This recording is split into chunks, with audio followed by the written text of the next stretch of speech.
వాళ్ళు ఇలా టర్న్ మస్జిద్ వైపు చేసిండ్రు వాళ్ళు ఆ వీడియోని. నేను మస్జిద్ వైపు తిరగలే, ఆ మొబైల్ తిప్పిండ్రు వాళ్ళు మస్జిద్ వైపు. శ్రీరామనవమి శోభయాత్రలో భాగంగా హైదరాబాద్ బీజేపీ ఎంపీ అభ్యర్థి మాధవిలత రామబాణం వేశారు. మత విద్వేషం రెచ్చగొట్టడానికి కావాలనే మసీదు వైపు చూపిస్తూ ఆ బాణాన్ని మాధవిలత విసిరారని అసదుద్దీన్ ఓవైసీ విమర్శిస్తున్నారు. దీనిపై మాధవిలత క్లారిటీ ఇచ్చారు. అసలు అలా జరగలేదు. ఆ వీడియోలో నేను కేవలం ఒక సందు, ఒక గల్లీ, ఇది చూడండి మీరు ఎండ్ చేసింది నేను దీని మీద ఒక బిల్డింగ్ మీదకి. Just look at this.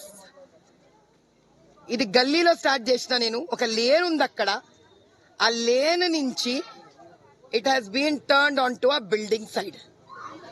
దీనిని ఇష్టం వచ్చినట్టు మత విద్వేషాలు రేగొట్టడానికి అంటే ఎందుకు చేస్తుండంటే అమ్మాయిమోళ్ళు ఇక వాళ్ళకి అన్ని అయిపోయినాయి, అలా పతంగ్ చినిగిపోయింది, పతంగ్ కాట్ అయిపోయింది, ఇంకా అయిపోయింది వాళ్ళది మొత్తం, వాళ్ళ కింద భూమి కదిలింది, జరిగిపోయింది.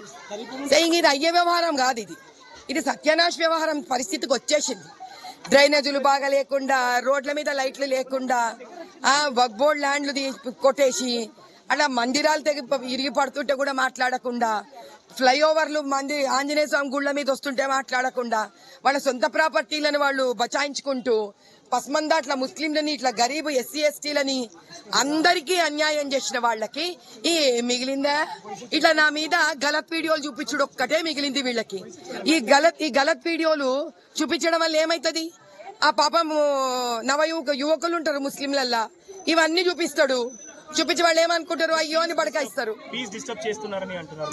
అదే నాయన, నేను ఏం డిస్టర్బ్ చేయకపోయినా ఇష్టం వచ్చినట్టు మీరు ఆ ఫోన్ చూడండి, అందరూ ఆ వీడియో అందరూ చూడండి, ఏముంటది అందులో. వాళ్ళు ఇలా టర్న్ మస్జిద్ వైపు చేసిండ్రు వాళ్ళు ఆ వీడియోని.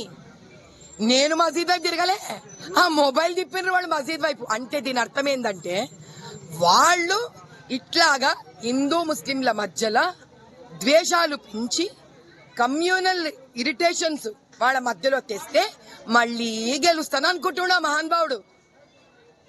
నడవదు.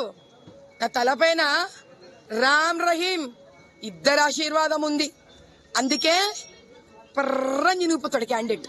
చూసుకోండి మీరు.